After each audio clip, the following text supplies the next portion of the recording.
अरे मैं बाहर वॉशरूम में था तो वो मिल गया मेरे को। क्या नाम है आपका? लक्ष्य। मैं ऐसे मतलब ऐसे खड़े होते हैं वॉशरूम में, I was standing next to me. कहता सर आप यहाँ पे? मैं एक्सपेक्ट नहीं कर रहा था। मैं भी। चलिए जी, शुरू करते हैं आज के सेशन को। सर मैं ये पूछना चाहती हूँ like when we set a dream and when that dream we can not complete that dream, तो सर जो उसका सेटबैक होता है, बार बार वो फेलियर याद आता है, how to get rid of that past and that thing that we have failed in that thing, why we have done like that. कि पास्ट में हमने कुछ किया पूरी दुनिया के अगेंस्ट जा करके, या अपना कोई डिसीजन लिया कि मुझे ये सही लग रहा है, लोगों ने मना भी किया फिर भी हमने किया और उसमें हम फेल हो गए। अब वो बार बार हमको अपना वो फेलियर याद आ रहा है, नहीं भी आ रहा तो दुनिया हमको याद दिला रही है आ करके, है ना। जैसे ही हम कुछ और करने के बारे में सोचते हैं तो लोग हमको वाला फेलियर याद दिला देते हैं कि तेरे बस का कुछ नहीं है, वो देख पहले भी तूने किया था, क्या हुआ। तो बाहर से भी हमारे ऊपर अटैक हो रहा है और अंदर भी हमारे ऊपर अटैक हो रहा है।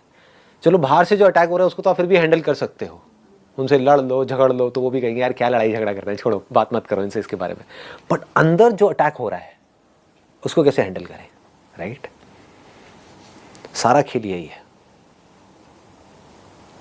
कि हमारे अंदर हर वक्त कई तरह के अटैक्स चलते रहते हैं, उससे कैसे बचोगे। आप चाहे पहाड़ पे चले जाओ, चाहे मूवी देख लो, चाहे कुछ भी कर लो, कुछ देर के लिए आप उसको भूल सकते हो, ठीक है ना। दारू पी ली, कुछ देर के लिए भूल गए, फिर याद आ जाएगा। जैसे ही होश में आओगे फिर से याद आ जाएगा, सारी बातें दिमाग में घूमने लग जाएंगी। तो खुद से कैसे बचे, समझ रहे हो।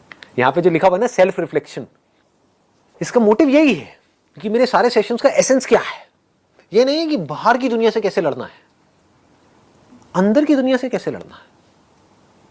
अंदर जो हमारे गड़बड़ हो रही है उसको कैसे हैंडल करना है। अंदर जो अटैक्स होते रहते हैं थॉट के लेवल पे हमारे ऊपर, उसको कैसे फेस करें।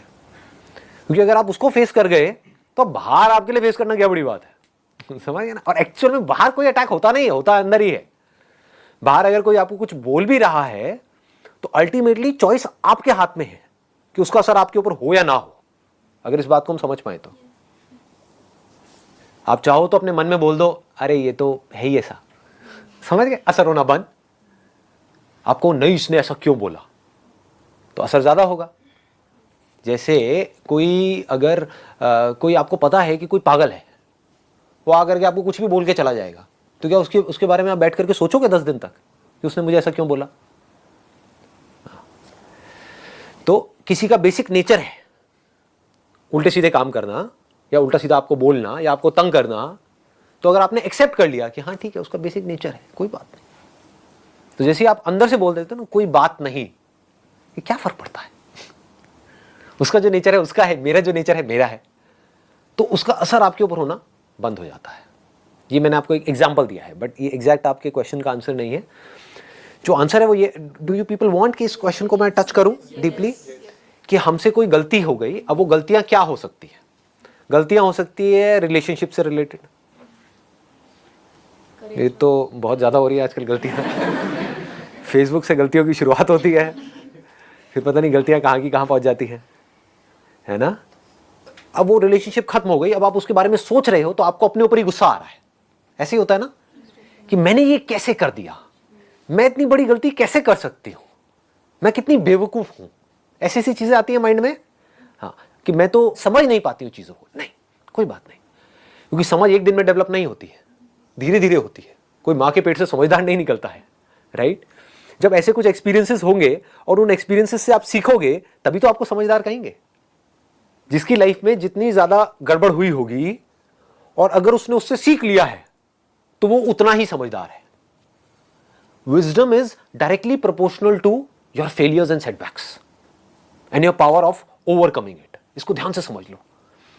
तो जो भी गड़बड़ हुई है आपकी लाइफ में, चाहे वो रिलेशनशिप से रिलेटेड हो या किसी से भी रिलेटेड हो, उसको सबसे पहले तो एक्सेप्ट कर लो कि हाँ ठीक है गड़बड़ हुई है, and try to learn from it. तो हो सकता है आपको जवाब मिले कि कहीं मैंने कमिट करने में जल्दीबाजी तो नहीं कर दी थी इस रिलेशनशिप में, मे बी कि 4 दिन की रिलेशनशिप थी और मैंने फटाफट से डिसीजन ले लिया। तो इससे आपने क्या सीखा कि अब जल्दी में कोई डिसीजन नहीं लेना है लाइफ में, स्पेशली बड़े डिसीजंस तो बिल्कुल भी नहीं लेने हैं। कौन सा कपड़ा खरीदना है, कौन सा नहीं खरीदना है, ये तो आप जल्दी में भी ले लो, कोई फर्क नहीं पड़ता। 10-20 रुपए महंगा भी खरीद लिया, कोई फर्क नहीं पड़ता। लेकिन हम क्या है, वहां पर पूरा टाइम लगाते हैं। 10 दुकानों में जाएंगे, ट्राई करेंगे, 100 रुपए के पीछे पता नहीं कितनी किचकिच करेंगे। 100 रुपए में मैं ज्यादा बोल रहा हूँ, 20-20 रुपए के पीछे कितनी किचकिच करेंगे। और लाइफ के जो बड़े डिसीजन है वो कैसे लेते हैं हम? बहुत सारे लोग तो लेते ही नहीं है, उनके लिए वो डिसीजन कोई और ले लेते हैं। करियर का डिसीजन, रिलेशनशिप्स का डिसीजन, ये वो लेते हैं तो जल्दी में ले लेते हैं। होता है ना? स्पेशली हमारे इंडिया में बड़ा चलता है, जिसको अरेंज मैरिज बोलते हैं। I am not against arrange marriage, it is a very very very क्या कहूँ, वेरी नो कमेंट्स। तो जो भी है, अरेंज मैरिज में क्या गड़बड़ मुझे लगती है, मुझे जो जेन्युइनली बता रहा हूँ, जो मुझे गड़बड़ लगती है वो क्या है कि लड़का लड़की मिले और दोनों तरफ से प्रेशर आना शुरू हो गया। अरे बहुत बढ़िया है, अरे बहुत बढ़िया है, बहुत बढ़िया है, तू हाँ कर दे। और उसने हाँ कर दी, ठीक है, बढ़िया है। मतलब कि घर वाले जो है उनको बढ़िया लग रहा है या लग रही है। आप तो थोड़ा तो टाइम लगाओ। एक घर खरीदते हैं कितना टाइम लगाते हैं, गाड़ी खरीदते हैं कितना टाइम लगाते हैं। यहाँ कुछ खरीद नहीं रहे हो माना, लेकिन एक बहुत बड़ा डिसीजन है अपनी लाइफ का। इनफैक्ट सबसे बड़ा डिसीजन है। गाड़ी गलत ले ली तो उसका सोल्यूशन है, कबाड़ी को दे सकते हो। ये पति को किसको कबाड़ी में दोगे? जब भी कोई बड़ा डिसीजन लेना हो, इसको पकड़ के रखो। This is called wisdom. ये मैं कहां से बोल रहा हूं? शायद अगर आज से आप 20 साल पहले मेरे से ये सब बातें करते तो मैं नहीं बोल सकता था ऐसा। मैं क्या कहता, अरे करो करो करो, और पीने मान करा, लगा 2 बियर लगा, अरे ये करो, बाइक ना लिटा के मोड़ेंगे। मैंने सारे काम करे हैं, ऐसा नहीं करे हैं, लिटाए भी और कई बार खुद भी लेट गया। और पीछे वाला कहता है यार मैंने क्या गलती की? तो मुझे ऐसे ही ठोकता रहता है। आप समझ रहे हो? तो ये सब काम मैंने करे हैं, तो वो करके मैं अब आपको बोल रहा हूं। मैं ये नहीं कह रहा मत करो, मैं कह रहा हूं समझ लो कि करने से क्या होगा, नहीं करने से क्या होगा। और कर भी दिया तो उसे सीख लो, ग्रो आउट ऑफ इट। मैं ये नहीं कह रहा गलतियां मत करो। अरे मैंने खुद बहुत गलतियां करी है, तो मैं आपको कैसे बोलूं कि गलतियां मत करो? गलतियां करो, बट लर्न फ्रॉम इट। सही काम करो, लेकिन उसमें चिपके मत रहो कि मैंने पता नहीं क्या उखाड़ दिया। समझ गए? कि मैंने ये सही काम कर लिया, मेरी फैमिली में और जो लोग हैं वो नहीं कर पाए, व्हाटएवर, आपने टॉप कर दिया कहीं पर, तो अपनी ईगो को मत बढ़ाओ, ग्रो आउट ऑफ इट। ठीक है, क्या फर्क पड़ता है? मिल रहा है आपको जवाब? मिल रहा है? एक बार मैं इसको थोड़ा और डीपली टच करता हूं। तो जब भी हमारे अंदर से ये आता है कि हम पुरानी सिचुएशंस के बारे में सोच सोच करके दुखी हो रहे हैं, तो उससे सीखो, go into the root cause of it, ताकि वो जो गलती आपने करी वो दोबारा मत करो। That is important. पहली बार, अब देखो कितनी मजेदार चीज निकल के आ रही है बात करते करते। पहली बार अगर आपने लाइफ में कोई भी गलती करी है तो वो गलती नहीं है। समझ गए? अनजाने में करी है तो वो गलती नहीं है, लेकिन उसी गलती को आप बार बार कर रहे हो, ये गलती है। मुझे एक चीज की नॉलेज ही नहीं है और मैंने सही सोच करके किया, लेकिन मेरे साथ में गलत हो गया, ये गलती नहीं है। कुछ भी नया करेंगे तो उसमें सही और गलत होने की तो पॉसिबिलिटी रहेगी ना, सक्सेस फेलियर की तो रहेगी ना। तो आप फेल हो गए, इसमें कोई गलती नहीं है, लेकिन उस फेलियर से कुछ सीख नहीं रहे हो और दुखी हो रहे हो, ये गलती है, ये ब्लंडर है। अपनी गलतियों के बारे में सोच सोच करके आप दुखी हो रहे हो, रो रहे हो, परेशान हो रहे हो, ये गलती है। कोई भी गलती आपकी लाइफ की इतनी बड़ी नहीं है कि वो आपके ऊपर हावी हो सके। हमेशा अपने अंदर इस बात को याद रखना है। मेरी लाइफ की जितनी भी बड़ी से बड़ी गलतियां हैं, मैं उससे बड़ा हूं। अपने आप को ये बोलो, आप कितनी भी बड़ी गलती कर लो, ये यूनिवर्स इतना बड़ा है कि आपकी गलती को एब्जॉर्ब कर जाए। अगर आप यूनिवर्स के एंगल से देखोगे तो आपकी गलती बहुत छोटी लगेगी, जिसको आप बड़ी समझ रहे हो।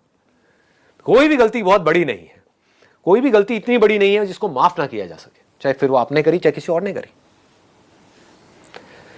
तो गलतियों से सीखो। सीख करके क्या होगा, आप धीरे धीरे मैच्योर होते चले जाओगे, अंदर से स्ट्रांग होते चले जाओगे। ये दोनों चीजें तभी होंगी जब आप सीखोगे। फॉर एग्जाम्पल, आपने एक गलत रिलेशनशिप में एंटर करके ये सीखा कि मुझे पेशेंस रखना है लाइफ में, तो क्या ये छोटी क्वालिटी है? Do you think patience is small? मतलब पेशेंस इज सो बिग यार। पेशेंस से आप कुछ भी कर सकते हो लाइफ में। सही डिसीजंस ले सकते हो, सही चॉइसेस ले सकते हो, अगर आप में पेशेंस है तो आराम से सोच समझ करके डिसीजन लेना है, ठीक है ना।